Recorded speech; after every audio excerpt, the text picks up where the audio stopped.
Thank you so much for having me. Thanks for the wonderful introduction, Amina.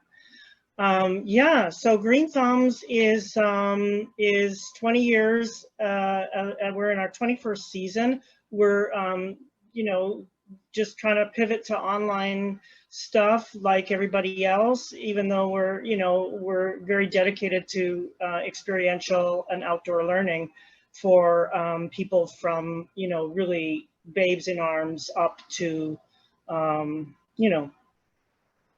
age, all ages. So I just want to share with you tonight a project that really speaks to biodiversity in our tree canopy in the city that we're working on and that we have taken into a curbside pickup project that I'm just excited to share that with you.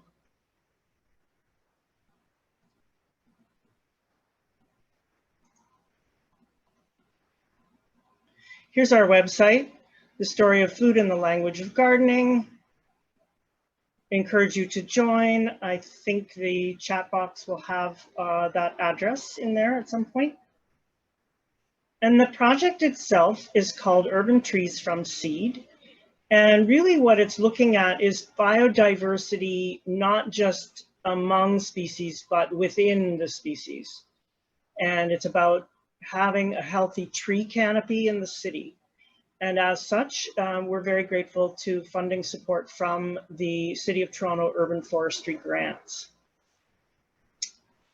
So why grow from seed? Well, trees that are grown in standard commerce and planted on city and private properties are generally raised from clones. And this method reduces biodiversity, which makes the species more vulnerable to pests and disease. And with climate change, we really have no idea which pests and diseases will be coming to our region. So reintroducing biodiversity in our tree canopy is highly recommended. And that's because each seed is a genetically unique individual. So zooming in on one fantastic species, we discovered that one species in particular grew really well from seed. This tree is called Kentucky coffee tree. It's planted by the City of Toronto, and apparently it's one of the most successful urban tolerant species over time.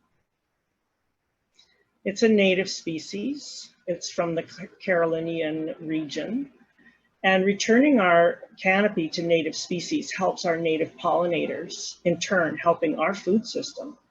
Native species have native names. Our project aims to learn and teach the Anishinaabe, Ojibwe, or Kaniaka Mohawk name for various tree species, as these are two of the languages spoken historically in our region. The Anishinaabe word for this tree, as we have been able to learn from elders and mentors, is Bijou Atig, which refers to the shape of the pod being like a large cat's claw, and Atig means tree.